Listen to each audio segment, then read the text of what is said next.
പൊതുശീലം.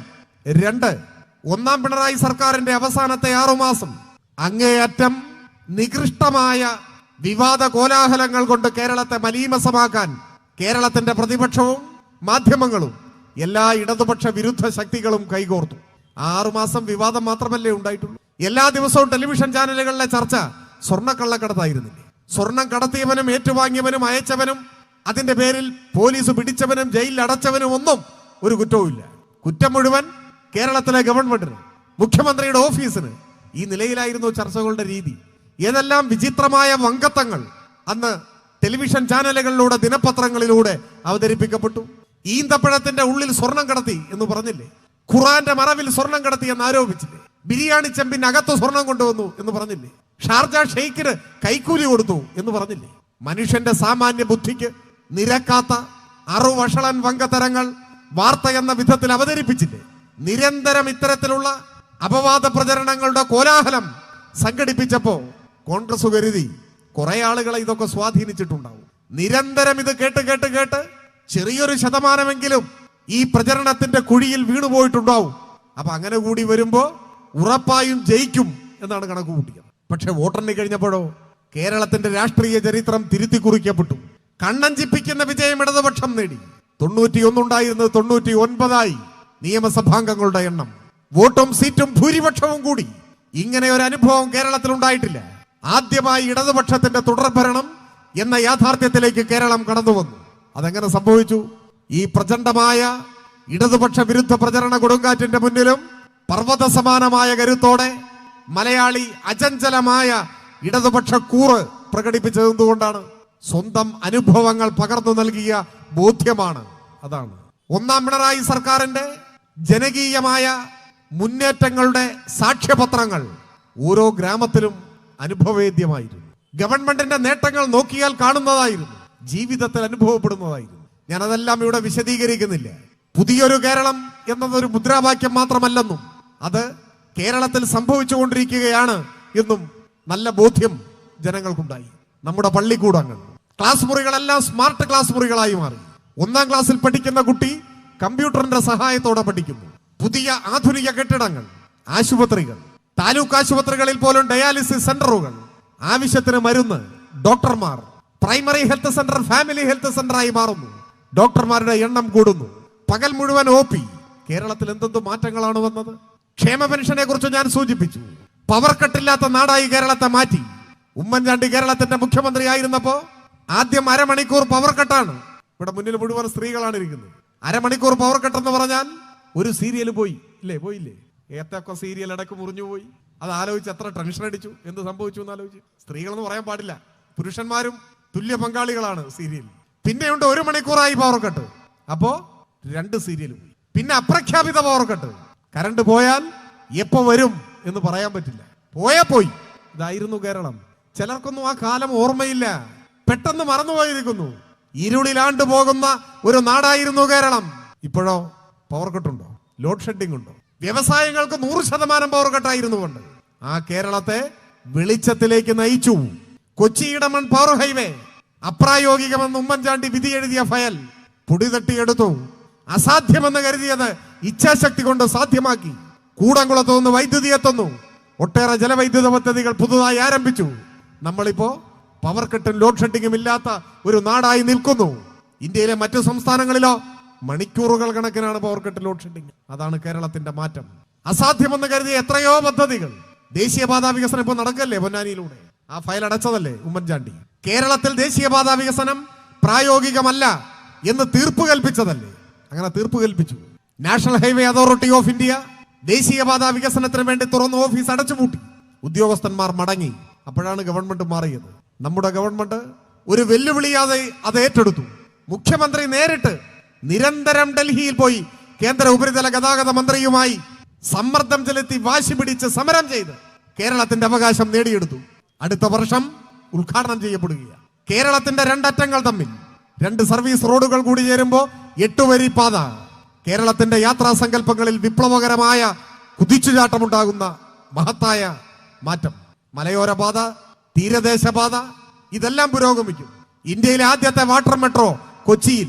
ഇപ്പോ 10,000-കണക്കിന് വരുന്ന യാത്രക്കാരുമായി സർവീസ് തുടർന്നുകൊണ്ടേയിരിക്കുക. വലിയ മാറ്റങ്ങളാണ് വരുന്നത്. ഗെയിൽ പൈപ്പ് ലൈൻ, വിഴിഞ്ഞം പോർട്ട് കേരളത്തെ ലോകത്തിന്റെ മുൻപിൽ അടയാളപ്പെടുത്തുന്ന പദ്ധതികളാണ്. കെ-ഫോൺ പൂർണ്ണമായിട്ടില്ല, പക്ഷേ കേരളത്തിൽ 20 ലക്ഷം പാവപ്പെട്ട കുടുംബങ്ങൾക്ക് സൗജന്യമായിട്ടാണ് കൊടുക്കുക. അത് കൊടുത്തു വരികയാണ്. അത് പൂർത്തിയാവാൻ കുറച്ച് സമയം കൂടി എടുക്കും. ഇങ്ങനെ കേരളം മാറുകയാണ്. ഇത്തരത്തിലുള്ള വൻതോതിലുള്ള മാറ്റം, ഒപ്പം തലചായ്ക്കാൻ ഒരിടമില്ലാത്ത, വീടില്ലാത്ത പട്ടിണിപ്പാവങ്ങളായ സാധാരണക്കാർ. അതിനാണ് ലൈഫ് പദ്ധതി.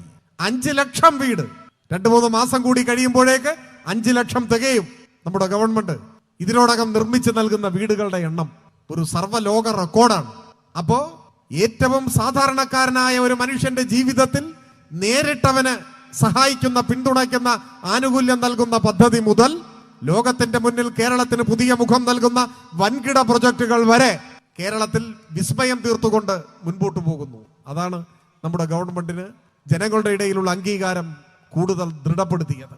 ഒപ്പം അപ്രതീക്ഷിതമായ നിമിഷങ്ങളിൽ സംഭവിക്കുന്ന വൻ ദുരന്തങ്ങൾ, അത് മലയിടിച്ചിലായാലും, നൂറ്റാണ്ടിലെ പ്രളയമായാലും, ലോകത്തെ മുഴുവൻ മുൾമുനയിൽ നിർത്തിയ കോവിഡായാലും, നിപ്പയായാലും, ഓഖിയായാലും, ഏതു രൂപത്തിൽ ദുരന്തങ്ങൾ നമ്മളെ വേട്ടയാടിയാലും ലോകത്തിൽ മറ്റൊരിടത്തും കാണാത്ത വിധം അചഞ്ചലമായ, അനിതര സാധാരണമായ കരുത്ത് പ്രകടിപ്പിച്ചുകൊണ്ട് ആ ദുരന്തങ്ങളെ നേരിടാൻ കേരളം കാണിക്കുന്ന ഇച്ഛാശക്തി, ക്രൈസിസ് മാനേജ്മെന്റിന്, പ്രതിസന്ധികൾ പരിഹരിക്കാൻ, എല്ലാ മനുഷ്യരെയും സന്നദ്ധ പ്രവർത്തകരാക്കി മാറ്റി വിന്യസിപ്പിക്കാൻ സർക്കാർ സംവിധാനങ്ങളെ എണ്ണയിട്ട യന്ത്രം പോലെ പ്രവർത്തിച്ച് എങ്ങനെ ദുരന്തത്തിന്റെ മുന്നിൽ അതിജീവനത്തിന്റെ പ്രതീകമായി ഒരു സർക്കാരിന് മാറാനാവും എന്ന് ലോകത്തെ നമ്മൾ കാണിച്ചു കൊടുക്കുകയാണ്. പല വിദേശ യൂണിവേഴ്സിറ്റികളിലും, മുതലാളിത്ത രാജ്യങ്ങളിലെ പല യൂണിവേഴ്സിറ്റികളിലും വിദ്യാർത്ഥികൾ ഇപ്പോൾ ഗവേഷണം ചെയ്യുന്ന ഒരു വിഷയം കേരളത്തിലെ ക്രൈസിസ് മാനേജ്മെന്റ് ആണ്. കേരളം എന്ന ഈ ഭൂപ്രദേശം, കേരള മോഡലിന്റെ പേരിൽ പണ്ടേ നാം സവിശേഷ ശ്രദ്ധയ്ക്ക് പാത്രമായിട്ടുണ്ട്. ഇപ്പോ കേരളത്തിന്റെ ക്രൈസിസ് മാനേജ്മെന്റ് തന്ത്രങ്ങളെ സംബന്ധിച്ച് വിദേശ സർവകലാശാലകളിൽ ഗവേഷണം നടക്കുകയാണ്. ഈ നിലയിൽ കേരളത്തെ നയിക്കാൻ നമ്മുടെ പ്രസ്ഥാനത്തിന് സാധിച്ചു എന്നതാണ് പ്രത്യേകത. കക്ഷി രാഷ്ട്രീയത്തിനപ്പുറത്ത് പതാകകളുടെ നിറഭേദങ്ങൾക്കുപരിയായി കേരളത്തിൽ ജനങ്ങളുടെ ഇടയിൽ ദൃഢമായി വരുന്ന ഒരു അഭിപ്രായമുണ്ട്. അത് എന്തൊക്കെ വിമർശനങ്ങൾ ഉണ്ടെങ്കിലും നമ്മളെക്കുറിച്ച് വിമർശനം ഉണ്ടാവും. അതിലൊരു അലോസരവും നമുക്കില്ലല്ലോ. നമ്മളെ വിമർശിക്കണമെന്നാണ് നമ്മൾ ആഗ്രഹിക്കുന്നത്. നമ്മുടെ സമ്മേളനങ്ങളിലൊക്കെ നമ്മൾ സ്വയം വിമർശനം നടത്തും. അതിനാണ് ഈ സമ്മേളനങ്ങളൊക്കെ പ്രധാനമായും. ജനങ്ങൾ നമ്മളെ വിമർശിച്ചാൽ നമുക്ക് അവരോട് വല്ല വിപ്രതിപത്തിയുണ്ടോ? ഇല്ല. പാർട്ടിയെ ശരിയായ ദിശയിൽ മുന്നോട്ട് നയിക്കാൻ വിമർശനങ്ങൾ സഹായിക്കും. അപ്പോ ജനങ്ങളുടെ എല്ലാ വിമർശനങ്ങളെയും മാനിക്കുന്നവരാണ് നമ്മൾ. അപ്പൊ എന്ത് വിമർശനം ഉണ്ടായാലും കേരളം ഭരിക്കാൻ നല്ലത് ഇടതുപക്ഷമാണ് എന്ന അഭിപ്രായം കേരളത്തിലെ ജനങ്ങൾക്കിടയിൽ ദൃഢമായി വരുന്നുണ്ട്. അതെന്തുകൊണ്ടാണ്? അത് പഴയ UDF-ന്റെ ഭരണമായിരുന്നു പ്രളയമുണ്ടായ സമയത്തെങ്കിലോ, പഴയ UDF ഗവൺമെന്റ് ആയിരുന്നു മലയിടിച്ചിലിന്റെ സമയത്തെങ്കിലോ, പഴയ UDF ഗവൺമെന്റ് ആയിരുന്നു കോവിഡ് വന്നപ്പോഴെങ്കിലോ ആളുകൾ ആലോചിക്കുന്നുണ്ട്.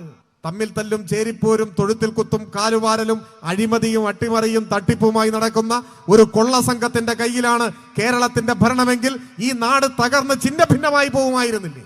അവിടെയാണ് പിണറായി സർക്കാരിന്റെ പ്രത്യേകത. യോദ്ധാക്കളെ പോലെ പ്രവർത്തിക്കുന്ന മന്ത്രിമാർ, ഭരണയന്ത്രം, ആജ്ഞാശക്തിയുള്ള മുഖ്യമന്ത്രി, അസാധ്യമായതിനെ സാധ്യമാക്കുന്ന രാഷ്ട്രീയ തന്ത്രം, ആ ഇച്ഛാശക്തിയുടെ മുൻപിലാണ് കേരളം ധീരമായി മുൻപോട്ട് പോകുന്നത്. ഇതിങ്ങനെ മുന്നോട്ട് പോയാൽ ആയുസ്സറുതിക്ക് മുൻപ് VD സതീശനും കൂട്ടർക്കും ഇനി കേരള നിയമസഭാ മന്ദിരത്തിന്റെ അകത്തളങ്ങളിലേക്ക് മന്ത്രിപദത്തിന്റെ അകമ്പടിയോടെ കടന്നു വരാനാവില്ല എന്ന തിരിച്ചറിവാണ് ഇപ്പോ ലീഗിനെയും ജമാഅത്തിനെയും RSSനെയും പഴയ പോപ്പുലർ ഫ്രണ്ടിനെയും എല്ലാം കൂട്ടിച്ചേർത്ത് ഇടതുപക്ഷത്തിനെതിരെയാണെങ്കിൽ, ഇടതുപക്ഷ ഗവൺമെന്റിനെതിരെയാണെങ്കിൽ, CPIM-നെതിരെയാണെങ്കിൽ, തെരുവിലൂടെ പോകുന്ന ഒരു പട്ടിയാണെങ്കിൽ ആ പട്ടിയെയും ഒപ്പം കൂട്ടാം എന്ന മാനസികാവസ്ഥയിലേക്ക് കോൺഗ്രസ് എത്തി. ഞാൻ ആരെയും പട്ടിയെന്നൊന്നും പറഞ്ഞിട്ടില്ല, ഞാൻ ആലങ്കാരിയായി പറഞ്ഞാണ്. അങ്ങനെ ഉയർന്നു പോയാൽ അതിനെയും ഒപ്പം കൂട്ടാം എന്ന മാനസികാവസ്ഥയിലേക്ക് കോൺഗ്രസ് എത്തി. അതിനെ പ്രതിരോധിക്കാൻ കേരളത്തിലെ സാധാരണക്കാരായ മനുഷ്യർ, തൊഴിലാളികൾ, പാവപ്പെട്ടവർ, ഇടത്തരക്കാർ, പട്ടികജാതി പട്ടികവർഗക്കാർ, ന്യൂനപക്ഷങ്ങളിൽപ്പെട്ടവർ, യുവജനങ്ങൾ, സ്ത്രീകൾ, എല്ലാ വിഭാഗം മനുഷ്യരുടെയും പിന്തുണയോടെ കേരളത്തെ ശിഥിലമാകെ ആക്കാൻ വെമ്പി നിൽക്കുന്ന ഈ വലതുപക്ഷ സകലവിധ വർഗീയ കൂട്ടുകെട്ടിനെ നമുക്ക് പ്രതിരോധിക്കാൻ കഴിയേണ്ടതായിട്ടുണ്ട്. അതിന് ഞങ്ങൾ സജ്ജരാണ്. എന്ന സമരപ്രഖ്യാപനം കൂടിയാണ് ഈ പൊതുസമ്മേളനത്തിൽ അണിനിരക്കാൻ അണമുറിയാത്ത നദീജല പ്രവാഹം എന്ന പോലെ ഒഴുകിയെത്തിയ ഈ മഹാജനാവലി അതിന്റെ സാക്ഷ്യപത്രമാണ്. ഇവിടെ ഒത്തുകൂടിയിരിക്കുന്ന നിങ്ങളാണ് ഈ മഹാപ്രസ്ഥാനത്തിന്റെ കരുത്ത്. ഏതെങ്കിലും അസാധാരണമായ ശേഷിയുള്ള ഒരു നേതാവിലല്ല CPIM വിശ്വാസം അർപ്പിക്കുന്നത്. പിന്നെയോ സ്വന്തം ജീവനേക്കാൾ വലുതായി കരുതിയ ഈ ചെങ്കൊടിയുടെ മുന്നിൽ സ്വന്തമെന്ന വാക്കുമറന്ന് അണിനിരന്നിരിക്കുന്ന ഈ നാട്ടിലെ സാധാരണക്കാരായ നിസ്വരായ ജനലക്ഷങ്ങൾ, അവരാണ് ഈ മഹാപ്രസ്ഥാനത്തിന്റെ കരുത്ത്. എന്ന് പറഞ്ഞാൽ പൊന്നാനിയിലെ പ്രസ്ഥാനം എന്ന് പറയുന്നത് ഇവിടെ ഒത്തുകൂടിയിരിക്കുന്ന നിങ്ങളാണ് ഈ പാർട്ടിക്ക് വഴികാട്ടുന്നത്, ഈ പാർട്ടിയെ കരുത്തോടെ മുൻപോട്ട് നയിക്കുന്നത്. നിങ്ങൾ നിയോഗിച്ച ചിലർ ഇവിടെ കമ്മിറ്റിയുടെ ഭാഗമായി വരുന്നു എന്നേയുള്ളൂ. നിങ്ങളാണ് ഈ പാർട്ടിയുടെ അടിത്തറയും കരുത്തും. നിങ്ങൾ ആകാശത്തേക്ക് നോക്കൂ, ഒറ്റ നക്ഷത്രം പോലും അവിടെ ഇല്ല. അതെന്തുകൊണ്ടാണ്? ഇന്ന് ഇവിടുത്തെ നക്ഷത്രങ്ങളെല്ലാം ഈ സദസ്സിൽ കസേരകളിൽ ഇരിക്കുന്നു. നിങ്ങളാണ് ഈ മഹാപ്രസ്ഥാനത്തിന് വെളിച്ചം പകരുന്ന നക്ഷത്രങ്ങൾ. ജനങ്ങളിൽ നിന്ന് ഊർജവും വെളിച്ചവും സ്വീകരിച്ചുകൊണ്ടാണ് നമ്മുടെ പ്രസ്ഥാനം മുൻപോട്ട് പോകുന്നത്. എല്ലാ വെല്ലുവിളികളെയും ചവിട്ടിയരച്ച് കളയുന്ന പുല്ലുപോലെ നമുക്ക് അവഗണിക്കാൻ കഴിയും ഈ മഹാജനസഞ്ചയത്തിന്റെ പിന്തുണയും പങ്കാളിത്തവും ഉണ്ടാവുമ്പോൾ. പൊന്നാനി മലപ്പുറം ജില്ലയിലെ പാർട്ടിയുടെ ഏറ്റവും കരുത്തുറ്റ ഒരിടമാണ്. മറ്റു ചിലയിടമുണ്ട്, ഇവിടെയും ഒരിടമാണ്. ഇവിടുത്തെ പ്രസ്ഥാനത്തെ ഇനിയും കൂടുതൽ കരുത്തുള്ളതാക്കി നമുക്ക് മാറ്റാൻ, വളർത്തിയെടുക്കാൻ സാധിക്കേണ്ടതായിട്ടുണ്ട്. നമ്മോടൊപ്പം അണിനിരക്കേണ്ട ജനങ്ങൾ ഇനിയും ഇവിടെയുണ്ട്. എന്തൊക്കെയോ കാരണം കൊണ്ട് അവരിൽ ചിലർ നമ്മോടൊപ്പം ഇല്ല എന്നേ ഉള്ളൂ. ചിലപ്പോൾ പാരമ്പര്യം കൊണ്ടാവും. എൻ്റെ പിതാവ് കോൺഗ്രസ് ആയിരുന്നു, പിതാവിൻ്റെ പിതാവ് കോൺഗ്രസ് ആയിരുന്നു, അതുകൊണ്ട് ഞാനും അതിൻ്റെ കൂടെ ഇങ്ങനെ പോകുന്നു എന്നൊക്കെ കരുതുന്നവരുണ്ടാവും. അവരോടൊന്നും നമുക്കൊരു വിപ്രതിപത്തിയുമില്ല. വ്യത്യസ്തമായ രാഷ്ട്രീയ നിലപാടുകൾ സ്വീകരിച്ച് നമ്മുടെ നാട്ടിൽ നിൽക്കുന്ന അല്ലെങ്കിൽ വ്യത്യസ്തമായ രാഷ്ട്രീയ പാർട്ടികൾക്ക് വോട്ട് ചെയ്യുന്ന ജനങ്ങളോട് നമുക്കൊരു വിരോധവുമില്ല. അവരെല്ലാം നമ്മുടെ സഹോദരങ്ങളാണ്. അവരുടേതായ ചില കാരണങ്ങളാൽ അവരൊക്കെ ഇപ്പോൾ അങ്ങനെ നിൽക്കുന്നുവെന്നേ ഉള്ളൂ. പക്ഷേ അവരുടെ നേതൃത്വം സ്വീകരിക്കുന്ന വിപൽക്കരവും വഞ്ചനാപരവുമായ നിലപാടിനെതിരെ അവരെ ചിന്തിപ്പിക്കാനും അവരെ ഇടതുപക്ഷത്തിന്റെ ഭാഗമായി അണിനിരത്താനുമുള്ള ഉത്തരവാദിത്വമാണ് നമ്മൾ ഏറ്റെടുക്കേണ്ടത്. ഈ നാട്ടിലെ മഹാഭൂരിപക്ഷം വരുന്ന ജനങ്ങളെയും നാടിന്റെ നാളെയെ കരുതി, ജനങ്ങളുടെ നന്മയെ കരുതി ഇടതുപക്ഷ പ്രസ്ഥാനത്തിന്റെ ഭാഗമായി അണിനിരത്താനുള്ള രാഷ്ട്രീയ ഉത്തരവാദിത്വം കൂടി ഏറ്റെടുത്തുകൊണ്ടാണ് പൊന്നാനി ഏരിയ സമ്മേളനം സമാപിക്കുന്നത്. ഏത് വലിയ ശക്തി കൊമ്പുകുലുക്കി വന്നാലും ഈ നാടിനെ വർഗീയ വിപത്തിൽ നിന്ന് രക്ഷിക്കാനും നാടിന്റെ വികസനവും ജനങ്ങളുടെ ക്ഷേമവും ഉറപ്പുവരുത്താനും നമ്മുടെ പ്രസ്ഥാനം ഇവിടെ കരുത്തോടെ നിലനിൽക്കണം എന്നത് ഈ നാടിന്റെ പൊതുവികാരമാണ്. അതിന് അനുസൃതമായി ജനങ്ങളുടെ വിശ്വാസത്തിന് പോർലേൽക്കാതെ വരാനിരിക്കുന്ന നാളുകളിലും ഇടതുപക്ഷ പ്രസ്ഥാനം ഈ നാടിന്റെ നന്മയെ ലാക്കാക്കിക്കൊണ്ട് ഏറ്റെടുക്കുന്ന വിവിധ തരങ്ങളായ പ്രചരണ പ്രക്ഷോഭ പരിപാടികളിലെല്ലാം വർദ്ധിത വീര്യത്തോടെ അണിനിരക്കണം എന്ന എളിയ അഭ്യർത്ഥനയോടെ ഈ മഹാസമ്മേളനം ഔപചാരികമായി ഉദ്ഘാടനം ചെയ്യുന്നതായി അറിയിച്ചുകൊണ്ട് ഞാൻ എൻ്റെ എളിയ വാക്കുകൾ അവസാനിപ്പിക്കുന്നു. അഭിവാദനം.